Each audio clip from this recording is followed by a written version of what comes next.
What's up, y'all? What's up, fam? As y'all see, we back with another one. But for this one, we got family TV on the screen, and they talking about the Lil Poppa death. First of all, I want to start it off by saying rest in peace to Lil Poppa. I don't even know how he passed, so I'm gonna pay attention to this and give my reactions. But other than that, make sure I drop a like, comment, subscribe. If you're rocking with me, man, share the channel. Other than that, let's get into it. Nobody wins when the family feels. The OGs in front of their granny house. Everybody standing out. Yeah, he looked the same when he was young. So we scatter out. Turn the music up and blow the horn. Their granny in the house. Might slide the jet set. Get out of school at 2 o'clock. I know you think about giving up. I see them niggas looking. Open and sweet, come try your luck. Papa don't be well. I pull up 9, back my truck. Word, I got killers watching my back, baby. Keep safe. When the first 10 kick in, that shit be like love at first sight. She want me to let her in, but I fucked the bitch on the first night. Back. Don't do that. If I don't answer the first time, I don't give a fuck what I was doing. I can't answer the phone. Don't call, don't blow my shit up. Text me, let me know it's an emergency or some shit. I ain't gonna block you, but you gonna have me, man. Man, let me call you right back, bro. Calling my phone back. OG. Woke up, read me a Bible verse, got some breakfast in my system, talked to God about it. You know what I'm saying? And he laid it on me. I got one more album, EP, mixtape, whichever one it's gonna be, I got one more. And it's over, I'm going to find my peace. Fam, we all know life don't always fall apart loud. Sometimes it happens in silence. On the outside, everything can look perfect. The music, the success, the image of somebody who finally made it out. But behind closed doors, some battles never made it to social media. They never made it into the interviews and never make it to the people who think they're the strongest one in the room. We all can relate to this. Sometimes we hold everything in. Sometimes one moment, one loss, one decision can change everything. Today we talking about a Jacksonville rapper who many fans felt moved differently during one of the most intense eras of the drill music in Duval County. An artist whose sound wasn't built on noise, built on pain. And today, the story hits different because according to TMZ, Lil Poppa, real name Janorius Willer, was pronounced deceased at 11:23 a.m. by the Fulton County Medical Examiner Office in Georgia. His cause of death has not been publicly released. He was only 25 years old. So in this video, we pay our respects, highlight his career, see what's talked about publicly, along his journey, his ups, his downs, and most importantly, shine light on his situation in hopes that somebody dealing with similar situations can learn from his. But before we go over this one, I want you guys to remember, I don't give you no angle. I Let's get your story. So with that being said, make sure you like, comment, and subscribe. We'll jump right to it. Before Jacksonville became known worldwide for drill music, Duval County already had a voice. Early artists built their buzz through local shows, CDs, and real street storytelling. But as social media grew, the city's sound changed. The energy got louder and the music got more aggressive. And Jacksonville started becoming one of the most talked about rap scenes in the country. Born in the year of 2000, Lil Poppa came from the 1200 block on Jacksonville's west side, a neighborhood connected to artists like Whopper with the Chopper and Spinner Benz, names that helped push the city's drill sound into national conversations. During that era, songs wasn't just music, they were moments. One of the most viral tracks to come from the city, Who I Smoke, Yeah, a moment fact. that showed how far Jacksonville's sound had reached. When I see you, I'ma push your shit back. But even coming from that environment, Lil Poppa music leaned in a different direction. Less Yeah, it diss, did. more emotion. While many artists chased aggressive energy, Lil Poppa built this sound through what fans called pain music. Songs that felt like therapy. Stories about loss, pressure, and survival. And a lot of listeners started comparing that emotional lane to artists like Rod Wave, who Yep. helped bring vulnerable storytelling to mainstream hip-hop. That comparison wasn't about In my opinion, that's like the best. That's one of like the best waves of rap. That wave of rap, R&B, whatever you want to call it, that shit will never die. Like drill got its ups and downs to it. It's gonna go up. It's gonna go down. But at the end of the day, like everybody go through something. So I feel like, and that's just my honest opinion. Everybody got it. It's life, bro. Everybody going through something. And with that being said, I feel like that pain music is always going to resonate with everyone across the world, not just one person, not just one race.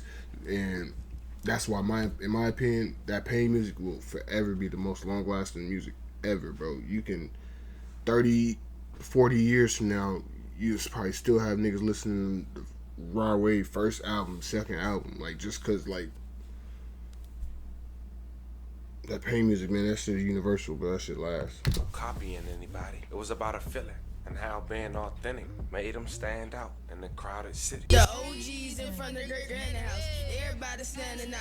Hop in the car, it's time to go, so we scatter out. Turn the music up and blow the horn at Granny Sandy house. Might slide the jet set, get out of school at 2 o'clock. Then I see the whole team chilling at the bus stop. Slid to the yellow stove, we finna make a goulash. Quelo said, mix it up, I'm messing up my shoes now. We done got hot, so we just chillin' till it cool down. Might slide the first street with the dirty Glock. Told her slid down Phelps, but we ain't see nobody out. Now that was early stages, Lil Poppa, a young kid who just loved to rap. But as time went on, now it's a young man that garnered over 700,000 subs on YouTube, millions of monthly listeners on Spotify. At just 25 years old. In 2022, he inked a deal with CMG through Interscope, a moment he felt refined his career. You signed with CMG, yeah, that's big. What you just say you do to that motherfucker? Yeah, Trey Young, that motherfucker. Yeah, quick win, nigga. The big league. Goddamn it, nigga. Playtime over in the big league, you know what I'm saying? Welcome to the family. Appreciate that. That's super dope, and to have someone like Yo Gotti in your corner is not, Yeah. you know, it's not some For little real. thing. That's a big thing right there. Facts. It's like more of a like mentor. And that's not the first time I heard that. Like I heard that before we even started doing business. So Right. you feel me? Like now that he's the same way that everybody else described him. He's that same way with me. You feel me? So that's one thing I respect the most out of it. Let's bring it back. So when was the first time that you and Gotti like first kind of got together? Like what was that first meeting like? The first time that he reached out to you, or vice versa? You know, it was like shout out to Joey Amanda. I don't know if anybody know Joey Amanda, but Joey Amanda, he's like he's really the reason why I'm at Interscope. You feel me? And that's like since I signed, he's been like one of those people in the industry that you can just feel the genuineness, you know what I'm saying? You feel me? Like it's something about Joy and his spirit, and especially with me, the way he adapted to me, you feel me? Like his main goal was to always make sure, even if he don't speak, cause he if you know him, if you know Joy, he's one of them type people that don't talk, don't speak on nothing at all, but he always watching and observing, and he's always trying to help. So the whole time, like while I'm working and releasing music, he plugging me in with Gotti, you feel me? Like, and I don't even know. Like, when I meet with Gotti, like, yeah, I'm like, I know all your shit, you know what I'm saying? Like, every song you released in these past couple of 2 years, honestly, since Joy been sending me all that, you know what I'm saying? Like he basically telling me, like, and the shit you doing is not normal, you know what I'm saying? For like, Right. Like your numbers, you know what I'm saying? Like way different, like than the motherfuckers with millions and millions of followers, you know what I'm saying? You 500,000 followers, like, so he just basically telling me, like, you know what I'm saying? I'm gonna work you, you know what I'm saying? And we're gonna get you where you need to be. You feel me? That's fine. That was like the first meeting.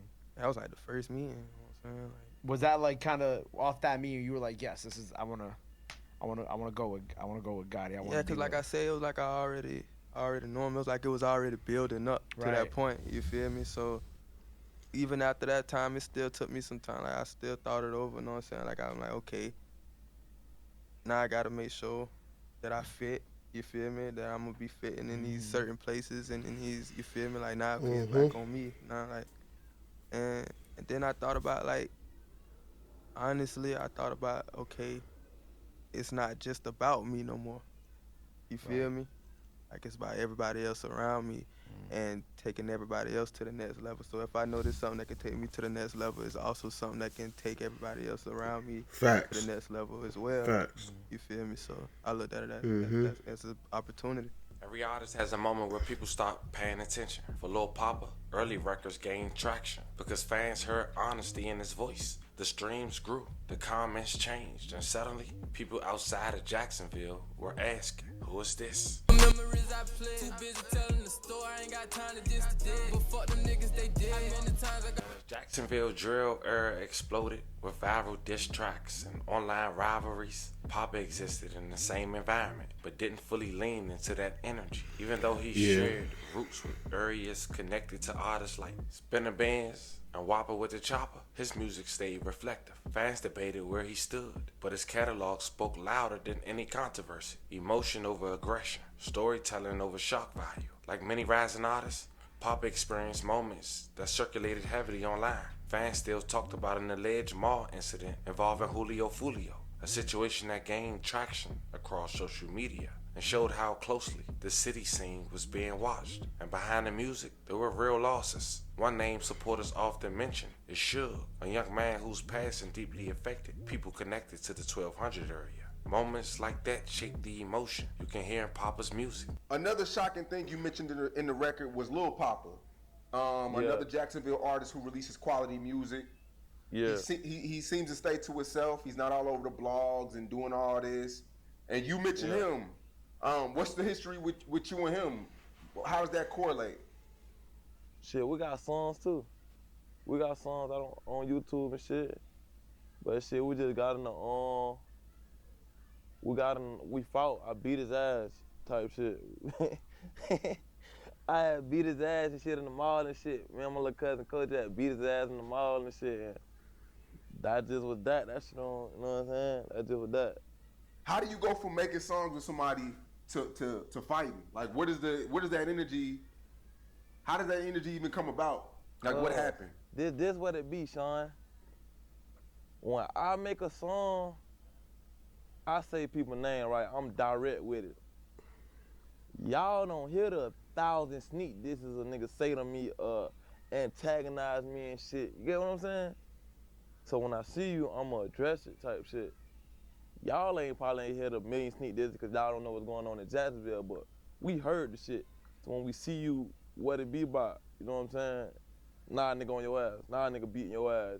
Nah, that's what it is. You know what I'm saying? Basically what it was. Nonetheless, that didn't stop nothing Lil Poppa had going on. Just 5 days ago, he dropped a track titled Out of Town Bait, where he mentioned Free Quando, a man currently arrested that raps from Savannah, Georgia. The two did a song together that got over 12 million views on YouTube. And when NBA Youngboy made his appearance on his tour to Florida, he brought out Lil Poppa. And recently before that, as his pain music gained more mainstream attention, Poppa found himself moving alongside artists in that same emotional space, including Torn Energy, connected to Rod Wave's lane. For supporters, it felt like his moment had fully arrived, or well on his way, like the quiet grind was finally getting the spotlight it deserved. But along the journey, Lil Poppa made some questionable posts, even one he made about his last EP just 2 weeks ago. LG, woke up, read me a Bible verse, got some breakfast in my system, talked to God about it. You know what I'm saying? And he laid it on me. I got one more album, EP, mixtape, whichever one it's gonna be, I got one more. And it's over, I'm going to find my peace. They don't. And the crazy part is, it seemed like those statements That's crazy. was true. The single was released, the album was turned in, and on February 18, 2026, according to TMZ, Lil Poppa was pronounced deceased at 11:23 a.m. Eastern Time. As mentioned at the very beginning, I ain't gonna lie, I don't know what happened, but then, and I get they ain't releasing what happened, but damn, did he take his life? I would hate for that to happen, but that's what it sound like. Bro took his own life, bro. I'm just being real, like. If that is it, bro, you got to check on your people, bro, because like he getting to the bag, yeah, he got money, that's cool and all, but at the end of the day, you never know what's really going on in somebody's mind. You never know what they've been through. You never know what they going through until you talk to a motherfucker. Like, you gotta learn, and that'd be my problem with people. Like, I don't be wanting to talk with people. Like, people gotta learn how to open up, find somebody to talk to, because it's only gonna better yourself, your situation. If he did take his life, rest in peace. That's sad, but I hope he didn't. But yeah, man. That's the video, y'all. It's crazy. That's just crazy. He posted that a couple days before all that. That's wild. But yeah, man, y'all let me know how y'all feel about the video. Drop a like, comment, subscribe. If y'all rock with me, man, share the channel. Other than that, y'all be safe, and I'm gonna get at y'all on the next one.